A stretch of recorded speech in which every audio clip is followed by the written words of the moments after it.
Welcome to the enchanting new chapter of this captivating and marvelous story, brimming with anticipation for more intriguing and mysterious twists. Dive into this podcast and stay tuned till the very end. The Forest Man. Henry shrunk as if caught in a crime. Despite everything, they triumphed. The fools who stayed behind defeated the enemy. He could hear the cheers from behind. He turned, overwhelmed with a sense of awe and anger, feeling he had made a mistake. Henry told himself he fled because a crushing defeat was imminent. He did the right thing by saving himself.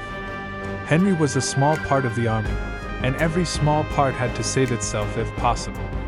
Afterward, officers could reassemble the small parts to form the army again.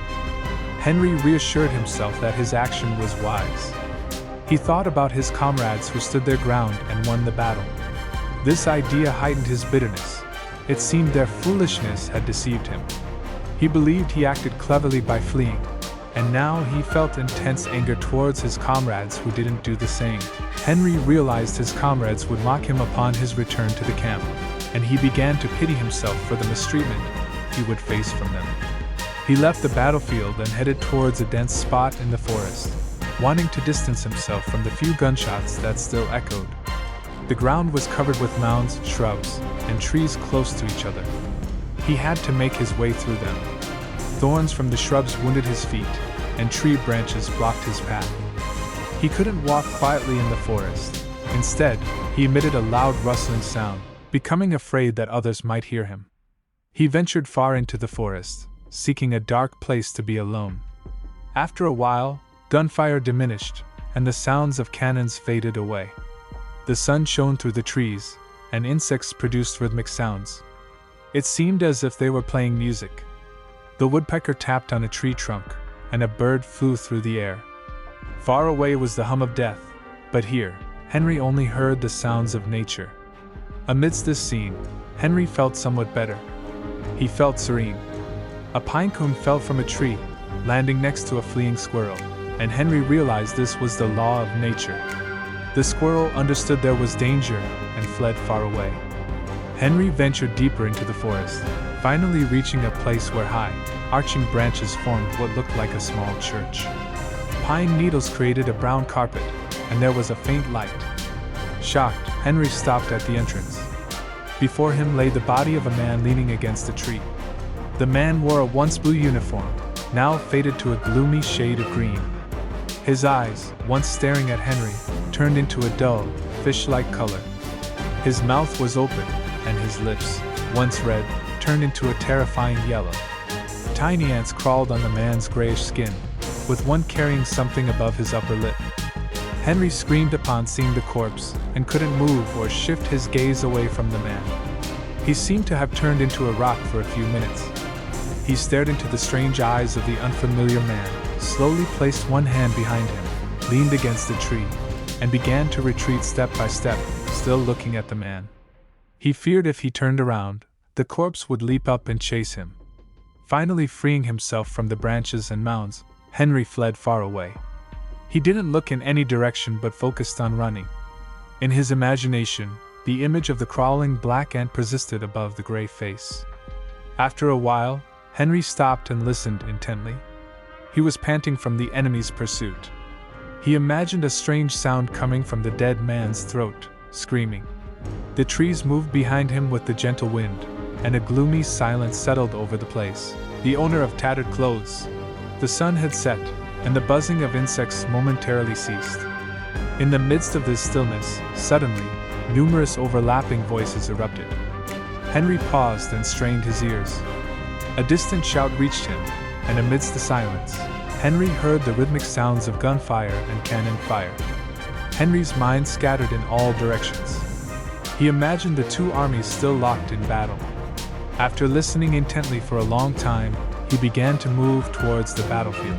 Henry knew it was strange to run towards the battle when he had made great efforts to avoid it. But he told himself that if the Earth and the Moon were about to collide, many people would climb to their rooftops to witness it. He felt the same curiosity towards the battle. He couldn't miss an event people would talk about for years.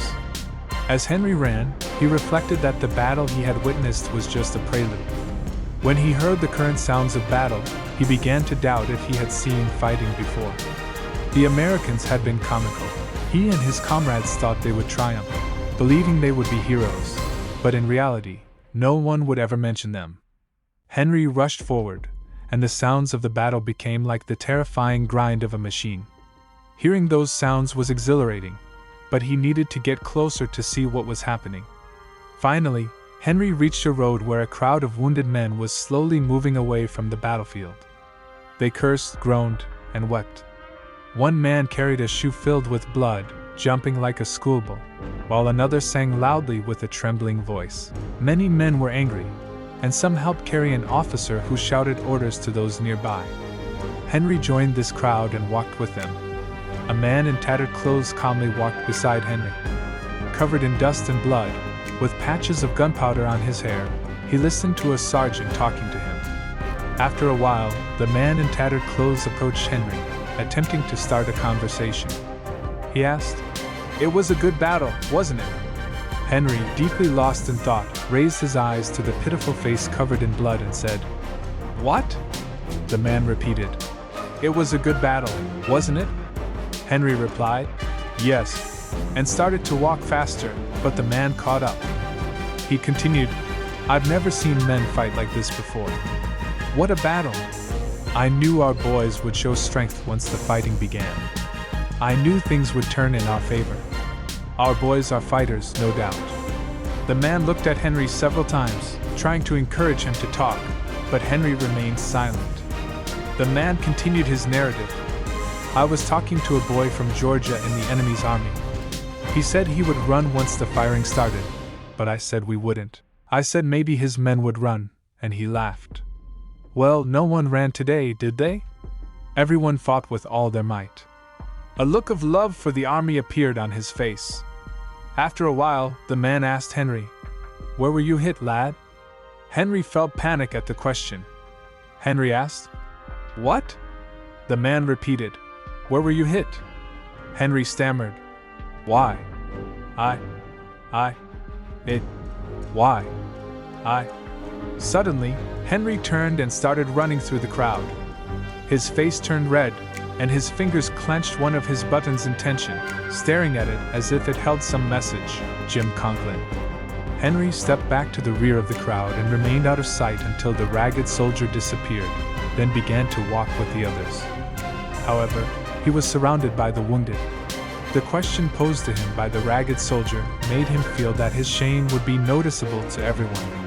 Sometimes, Henry looked at other men with eyes filled with envy, wishing he had a wound, a red badge of courage. There was a wounded man on the side of the road.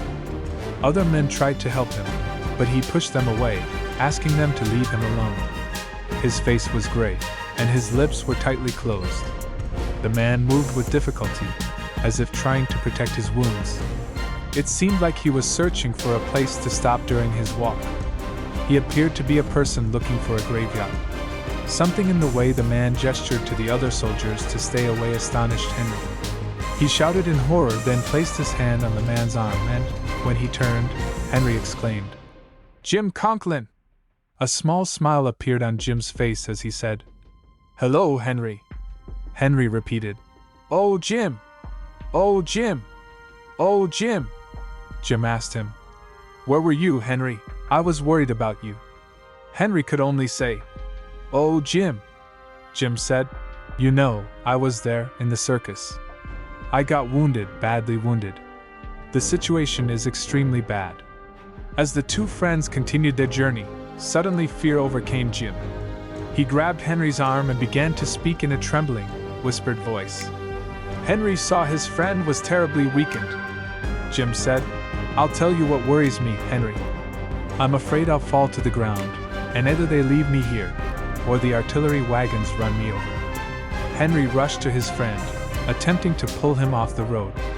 Jim hesitated for a moment, then said, "To the fields?" Jim started running through the grass, and Henry ran after him. Henry yelled at him to stop, but Jim continued running. Henry felt amazed that his friend still possessed such strength. In astonishment, Henry asked, "Where are you going, Jim? What are you doing?" Jim turned around and ran forward. with Henry and the ragged soldier following them, overwhelmed by feelings of astonishment and fear. It seemed like a part of a religious ritual, and finally, Jim stopped in his tracks. It seemed like he was waiting for something to meet him. Silence fell upon everyone. Finally, Jim's chest heaved, and he fell to the ground. Henry turned angrily towards the battlefield. He clenched his fist, about to scream.